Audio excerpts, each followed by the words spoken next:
Functions and sum of integral powers of roots. तो पहले तो सिमेट्रिक फंक्शंस ऑफ रूट्स का मतलब क्या है। एक मान लो 4 डिग्री की इक्वेशन है, ए नोट एक्स की power 4 plus A1 x cube plus A2 x square plus A3 x plus A4 equal to 0। ये एक 4 डिग्री की इक्वेशन है और सपोज इसके 4 रूट्स हैं अल्फ़ा बीटा गामा डेल्टा। जितने डिग्री की इक्वेशन उतने उसके रूट्स होंगे। अब अगर मैं एक फंक्शन लिखता हूँ alpha plus beta plus gamma plus delta, तो ये एक सिमेट्रिक फंक्शन है। अगर मैं लिखता हूँ alpha beta plus alpha gamma plus alpha delta plus beta gamma plus beta delta plus gamma delta, ये एक सिमेट्रिक फंक्शन है। सिमेट्रिक फंक्शन क्या होता है कि जिसमें कोई भी दो रूट्स अल्फा और बीटा या बीटा गामा किसी को भी इंटरचेंज कर दिया जाए तो रिजल्ट में कोई फर्क ना आए। यानी कि बीटा अल्फा मैं चेंज करूंगा, बीटा इधर आ जाएगा अल्फा इधर आ जाएगा, तो रिजल्ट सेम ही रहेगा, alpha plus beta plus gamma plus delta ही रहेगा। इसमें भी आप कहीं दो इंटरचेंज करके देखोगे तो रिजल्ट में फर्क नहीं आएगा। तो इसको बोलते हैं symmetric function of roots.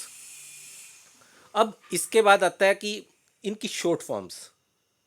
Alpha plus beta plus gamma plus delta की शॉर्ट फॉर्म है समेशन अल्फा, इसकी शॉर्ट फॉर्म है समेशन अल्फा बीटा। अब प्रॉब्लम क्या आती है स्टूडेंट्स को कि अगर शॉर्ट फॉर्म में समेशन दिया हुआ है तो उसमें कितनी टर्म्स हैं, ये कई बार कंफ्यूजन हो जाती है स्टूडेंट्स को, कितनी टर्म्स आएंगी। तो उसका मैं फॉर्मूला बताने वाला हूं यहां पे कि summation alpha beta, summation alpha square beta, summation alpha beta gamma, तो इनमें कितनी टर्म्स होंगी उसका मैं फॉर्मूला बताने वाला हूं आपको। तो उस फॉर्मूले के दो पार्ट्स हैं एक्चुअली, वो मैं बताता हूं आपको कि किस किस चीज़ों का आपने ध्यान करना है। वो एग्जाम्पल से आपको समझ में आ जाएगा। जैसे सबसे पहले सिंपल बात से स्टार्ट करते हैं।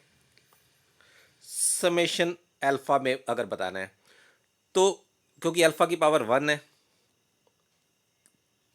4 डिग्री की इक्वेशन है, तो मेरे को पता है 4 रूट्स हैं और 1 फैक्टोरियल लिखते हैं, एक पावर है 1 फैक्टोरियल, 1 फैक्टोरियल होता है 1। तो इसमें 4 टर्म्स आएंगी alpha plus beta plus gamma plus delta. Number 2 summation alpha beta करना है मान लो, तो 2 टर्म्स हैं यहाँ पे इन्वॉल्व अल्फा बीटा जिसमें, और टोटल रूट्स हैं 4। तो हम क्या लिखेंगे 4C2, ये परमुटेशन कम्बिनेशन का C होता है, 4C2 कम्बिनेशन मल्टीप्लाई, 2 पावर्स हैं 2 फैक्टोरियल, और क्योंकि इनकी रिपीटिशन है इसलिए 2 फैक्टोरियल नीचे ये कट जाएगा। 4C2 होता है 6, 4C2 होता है 6। एनसीआर का फॉर्मूला होता है, एनसीआर का फॉर्मूला होता है n factorial over r factorial into n minus r factorial. ये भी ध्यान में रख लेना, एनसीआर का फॉर्मूला होता है n factorial over r factorial into n minus r factorial. ये थोड़ा प्रैक्टिस कर लेना। अब मान लो मैं लिखता हूँ समेशन अल्फा स्क्वायर बीटा। अब मेरा क्वेश्चन है कि कितनी टर्म्स आएंगी यहाँ पे समेशन अल्फा स्क्वायर बीटा में। तो पहले तो अल्फा और बीटा 2 रूट्स इन्वॉल्व है, तो 4C2 आएगा मल्टीप्लाई, एक 2 पावर्स इन्वॉल्व है 2 फैक्टोरियल, रिपीटिशन नहीं है, तो 6 × 2 12 टर्म्स आएंगी alpha square beta, alpha square gamma, alpha square delta, beta square alpha, beta square gamma, beta square delta, gamma square alpha, gamma square beta, gamma square delta, delta square alpha, delta square beta, delta square gamma. ये 12 terms plus करके बीच में आएंगी। एक और example देखते हैं।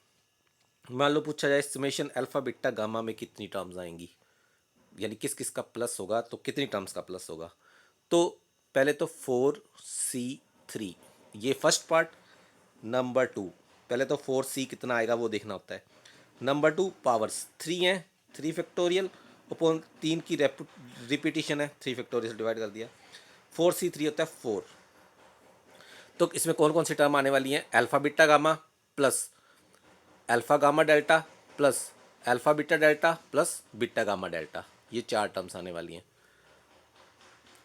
अगर मान लो मैं लिख दूँ summation alpha square beta gamma, अब क्वेश्चन है कि इसमें कितनी टर्म्स आएंगी। तो 4c3 मल्टीप्लाई 3 पावर्स हैं 3 फैक्टोरियल अपॉन इन दो की रिपीटिशंस है 2 फैक्टोरियल। तो 4c3 होता है 4, 3 फैक्टोरियल ओवर 2 फैक्टोरियल होता है 3, 4 इंटू 3 इक्वल टू 12। 12 टर्म्स आने वाली हैं summation alpha square beta gamma में। अब मान लो 3 डिग्री की इक्वेशन है, a0x³ plus a1x² plus a2x plus a3 equal to 0। ये थोड़ा आसान होगा कि इसमें 3 रूट्स हैं।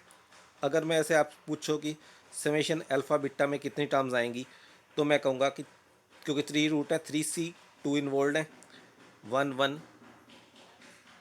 मल्टीप्लाई 2 फैक्टोरियल 2 पावर्स और दोनों की रिपीटिशन होने के कारण ओवर 2 फैक्टोरियल। तो ये हो जाता है 3c2 का 3 आ जाएगा इंटू 1। तो 3 टर्म्स आनी है alpha beta plus beta gamma plus alpha gamma. तो ये 3 टर्म्स आएंगी इसमें। अगर मैं कहूँ कि समेशन अल्फ़ा स्क्वायर बीटा में कितनी टर्म्स आएंगी, तो समेशन अल्फ़ा स्क्वायर बीटा के लिए 3c2, क्योंकि अल्फ़ा और बीटा दो इन्वॉल्व हैं 3 टोटल रूट्स हैं, मल्टीप्लाई 2 पावर्स इन्वॉल्व हैं 2 फैक्टोरियल रिपीटिशन नहीं है, 3c2 3 इंटू 2 इक्वल टू 6। तो टोटल मिला के 6 आएंगी, वो जैसे alpha square beta plus alpha square gamma plus beta square alpha plus beta square gamma plus gamma square alpha plus gamma square beta. तो ये 6 टर्म्स इसमें आ जाएंगी। तो